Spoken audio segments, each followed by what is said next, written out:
안녕하세요. 송하이 박사입니다. 만나서 반갑습니다.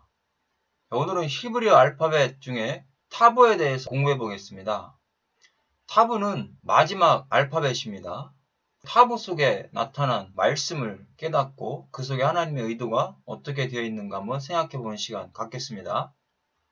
타브를 한번 쓰는 연습을 보겠습니다. 타브는 기역을 먼저 쓰시고 그 다음에 옆으로 이렇게 쓰시면 됩니다. 타브는 십자, 표시에서 왔습니다. 그래서 오늘은 타브의 개념과 숫자와 파생 의미, 또 상형적 의미에 대해서 생각해 보겠습니다. 타브는 십자가, 표시에서 온 상형 문자입니다. 타브를 쓸 때 바보를 써서 타보 이렇게 되는 겁니다. 하나님께서 이마에 표시를 냈을 때 이 표라고 하는 단어가 타브입니다.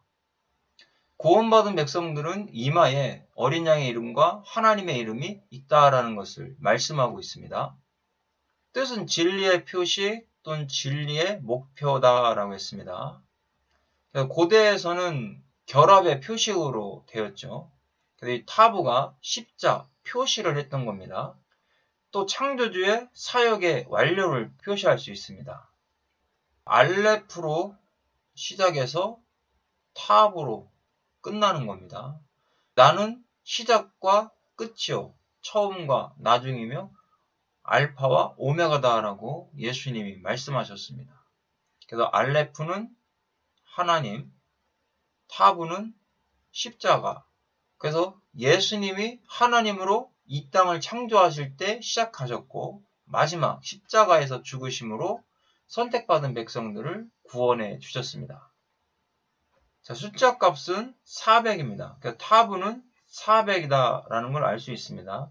400은 하나님의 완전한 기간을 의미하고 있습니다. 타브 속에는 계약이라고 하는 의미가 있죠. 바로 예수님이 십자가에서 죽으심으로 말미암아 계약해 주셨습니다. 그래서 선택받은 백성들이 살아날 수 있는 길은 십자가에 못 박히신 예수님을 믿을 때입니다. 그래서 타브 속에는 생명이 있습니다. 십자가의 죽음과 고난도 함께 포함되어 있습니다. 예수님의 고난이 우리에게는 생명이 되었다라는 것을 알 수 있습니다. 타브는 십자가를 상징해주고 있고요. 그 다음에 표식이다라는 것을 알 수가 있습니다. 토라는 단어가 있습니다. 혼돈과 공허와 텅비임이라는 의미입니다. 창세기 1장 2절에 땅이 혼돈하고 공허하며 흑암이 깊음 위에 있고 하나님의 영은 수면 위에 운행하시니라 그랬습니다.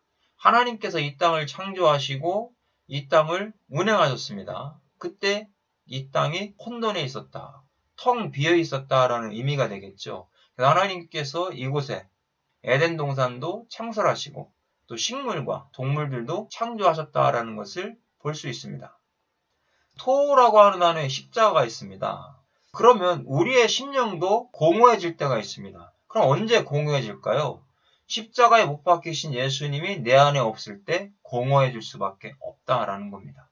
그래서 항상 우리는 예수님과 하나가 되어야 되고 연합해야 됩니다. 그래서 예수님이 나는 포도나무요 너희는 가진이라고 말씀하셨습니다. 예수님을 떠나서는 아무것도 할 수 없다라고 말씀하셨죠. 바로 공허함이 있을 때에는 숨을 쉬지 못할 때입니다. 우리의 영혼이 답답함을 언제 느낍니까? 주님과 함께하여 영적으로 호흡해야 되는데 숨을 쉬지 못하는 겁니다. 이게 바로 원죄 가운데 죽어있는 상태인 겁니다. 바보 연결했습니다. 주님과의 연합이 없다면 우리의 심령은 텅 비게 되고 공허하게 된다는 겁니다. 그래서 인생이 공허해지니까 무의미하게 느껴지는 겁니다. 살려고 하질 않아요. 왜 그렇습니까? 마음이 공허하기 때문에 그렇습니다. 우리는 이 공허한 것을 예수님의 십자가의 복음으로 채워야 됩니다. 탄닌이라고 하는 단어가 있는데요. 이것은 용, 바다 괴물 이런 뜻입니다. 창세기 1장 21절에 하나님이 큰 바다 짐승들과 물에서 번성하여 움직이는 모든 생물을 그 종류대로 날개 있는 모든 새를 그 종류대로 창조하시니 하나님이 보시기에 좋았더라. 큰 바다 짐승들인데 바로 용, 뱀, 바다 괴물 그런 것들을 나타내주고 있는 겁니다. 이 용이 영적으로는 사탄을 상징하고 있습니다. 계시록 12장 3절에 하늘에 또 다른 이적이 보이니 보라 한 큰 붉은 용이 있어 머리가 7이요 뿔이 10이라. 그 여러 머리에 7 왕관이 있는데 그랬습니다. 이 큰 붉은 용이 사탄을 상징하고 있습니다. 탑니를 보니까 십자가가 있어요. 그러면 용 같은 사탄은 무슨 역할을 할까요?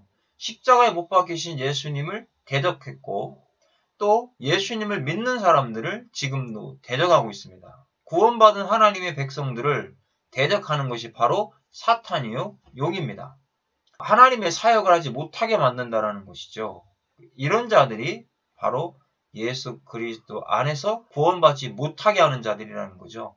물고기가 구원과 탈출의 의미가 있잖아요. 그러니까 사탄과 같은 이 탄닌의 존재들은 선택받은 백성들이 구원받지 못하게 하고 있다라는 겁니다. 그래서 십자가에 못 박히신 예수님과 멀어지게 하는 자들이고 결국 하나님의 능력을 체험하지 못하게 하고 삶이 변화받지 못하게 하고 하나님의 일을 하지 못하게 하는 존재가 바로 용, 사탄, 탄닌과 같은 자들이다라는 것을 우리가 생각해야 합니다. 테바라고 하는 단어가 있는데요. 방주라는 단어입니다. 이 방주는 상자라는 뜻입니다. 창세기 6장 14절에 너는 고페르나움으로 너를 위하여 방주를 만들되 그 안에 칸들을 막고 역청을 그 안팎에 칠하라 그랬어요. 하나님이 이 고페르나움, 어떻게 보면 이 고페르나움가 예수 그리스도를 상징해주고 있죠. 거기에 역청을 바르라고 했는데 이 역청 속에는 속죄하다라는 의미가 있습니다. 이 방주는 예수 그리스도의 피로 안과 밖을 칠해야 될 것을 의미해주고 있습니다. 바로 방주는 교회를 상징하고 있습니다. 테바를 보니까 십자가의 집이죠. 그러니까 방주는 예수 그리스도 안에 들어와서 숨을 쉰다라는 의미가 되는 겁니다.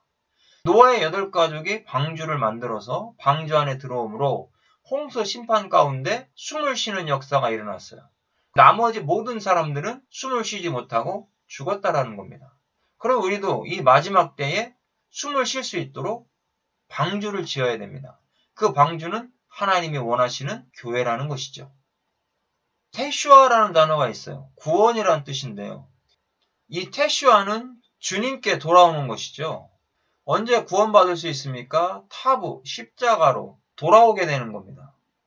우리가 십자가에 못 박히신 예수님과 연합이 되어야 되겠죠.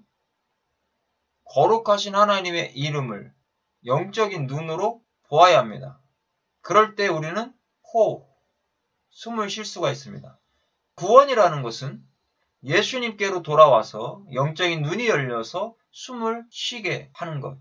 우리의 영혼이 숨을 쉬게 된 것이 구원이라는 것을 말씀합니다. 타마함이라고 하는 단어가 있는데요.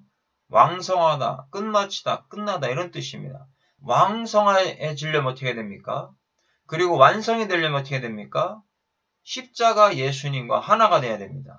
그리고 진리의 말씀, 이 말씀으로 깨끗하게 정화가 돼야 되는 겁니다.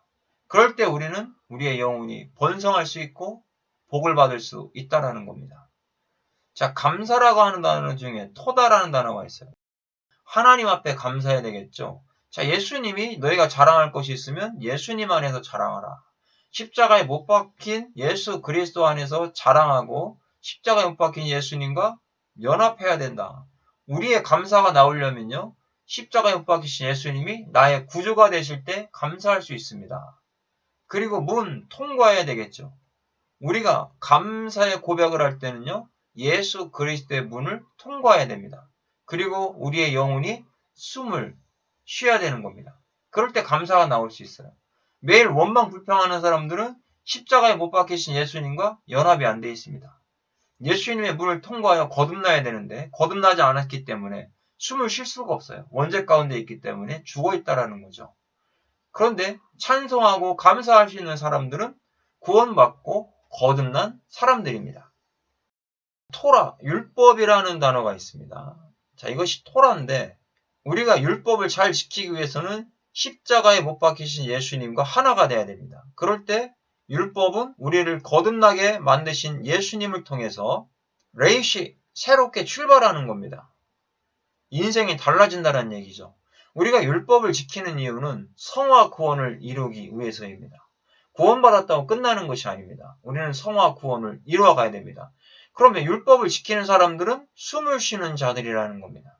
영원히 숨을 쉬는 자들이 이제 율법을 지킴으로 하나님 앞에 성화 구원한다라는 것을 알 수 있습니다. 태엄이라는 단어가 있죠. 기쁨, 신념. 이것은 무적행을 의미해주고 있습니다. 자, 무적행은 끝없이 떨어지는 거죠. 이것도 깊이가 얼마인지를 모르는 겁니다. 그러면 무적행으로 떨어지는 이런 심판을 받는 자들이 누구인지 한번 생각해 볼 수 있습니다. 십자가에 예수님이 없습니다. 그리고 숨을 쉬지 않았습니다. 예수님과 연합이 되어 있지 않습니다. 그 다음에 말씀으로 깨끗하게 죄 씻음 받지 못했어요. 정화되지 못했습니다. 이런 자들이 깊은 심연, 무적행 같은 곳으로 떨어진다는 것을 알 수 있습니다. 이런 자들은 구원받지 못한 자들입니다. 결국 무적행으로 떨어져서 영원한 심판을 받을 수밖에 없다라는 것을 말씀하고 있습니다. 우리가 오늘 타부에 대해서 공부했습니다. 타부는 히브리 알파벳 마지막 글자이면서 십자가에 못 박히신 예수님을 상징하는 그런 글자입니다. 우리는 예수님 때문에 구원받았습니다. 예수님을 통해서 하나님 나라, 천국에 들어가게 됩니다. 우리가 타부를 성경 속에서 발견하면서 우리의 이마에 예수님의 이름과 하나님의 이름이 표로 박혀야 된다는 것을 꼭 기억할 수 있기를 바랍니다. 수고했습니다.